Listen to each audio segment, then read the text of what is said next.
I'm a professional engineer. That's what PE stands for. That means you're licensed by the state of North Carolina to practice engineering, and you can sign and seal plans, with your approval. And you have to take an exam, a couple long exams actually, and they are difficult. It's definitely not for the faint of heart, but it's worth it. At PwC, I do project management. I help the engineer twos, and I do a lot of developer reviews. When our engineers and developers have projects they want to do, like commercial sites and subdivisions, we review their plans, make sure they comply with all of our policies and things like that. And then in-house projects, we want to expand, and so we manage those projects.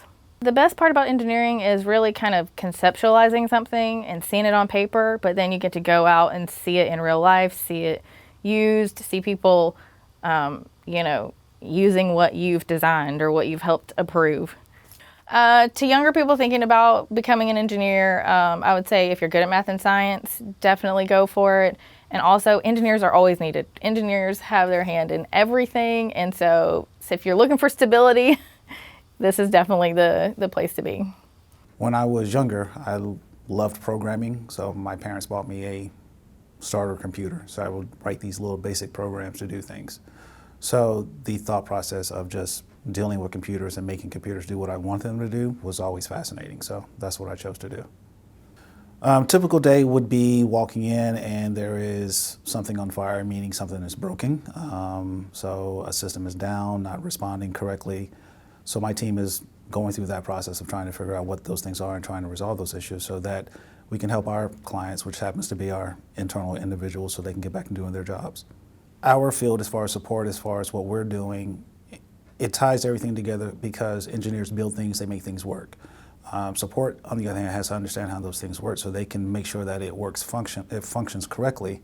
And then if it's broken, we can say, well, this is the problem, report it back to the engineers of some sort, and they can fix the actual issues. I mean, there's a number of different type of engineers when you get into the computer field. I mean, we have electrical engineers who do basically voltage and everything else when it comes to computer voltage and CPUs and processors and things of that nature. And then you have your mechanical engineers because you have a bunch of moving parts whether it's making solid state drives or designing new things so that things respond faster in a computer. There is computer engineering, doing graphics. There's a lot of different engineering types within the field of IT. My motto has always been is that if you're not working, that means I've done something wrong or something's broken. So we're always in a preventive state. We want to make sure things are always working so that everybody's working. Working for PwC has been a joy. Number of different jobs throughout the year. I've always felt like I wasn't appreciated, and here I'm basically appreciated every day I come to work. It's like you get that attaboy, even though no one's saying it, you can definitely feel it. What I would say to someone in the STEM field or interested in being in the STEM field is understand where you want to go, understand your mathematics, understand your sciences. They all tie together, even though you'll feel like you'll never use them, you'll use them on a daily basis because it's always the challenging part of the theory part of it, the things that make you think over and over again, thinking outside of the box. Oh, from early in life, I was always good at math and interested in science. So I kind of figured that, a STEM path was really good for me. It kind of started off from a very young age when I was playing with Legos or kinetics or Lincoln Logs, that type of thing. And it eventually grew into me going from wanting to see how things are built to being interested in why things work the way they do. So I began taking apart remotes and small electronics, video game systems, that type of thing, and just took an interest in the power. So kind of drew me to electrical engineering.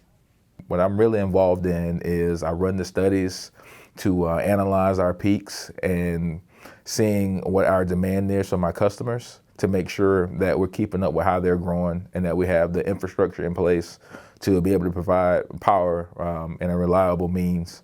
So I do that, and I also do some of the like relays, reclosers, that type of thing, just making sure that we have the infrastructure in place to, if we have a squirrel on the line, that we're not dropping all of our customers. Or if a car runs into a pole, we can locate where that fault is and try to get power back on in a timely manner. One of the biggest things that I've worked on since I've been here was our Distance to Default project through APPA. And the purpose of that project was for us to be able to map out our system based off of impedances and amperage levels. So starting at the substation, you can see an available fault current of about 10,000 amps. And that available fault current goes down as you move away from the substation because your impedance gets higher. So in a roundabout way, what I'm trying to explain is there is a point on each one of our feeders where you expect a certain current if a fault takes place.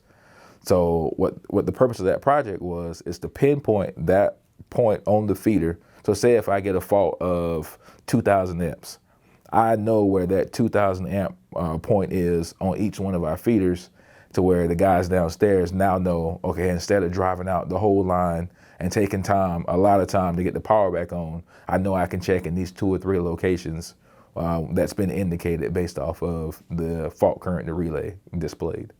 As a matter of fact, we won the Energy Innovator Award in 2019 for that. The best part of my job is my daughter thinks I keep the power on. So to hear her, see the lights flash or see the lights go out and that type of thing, and think that her dad is keeping the power on, it's special.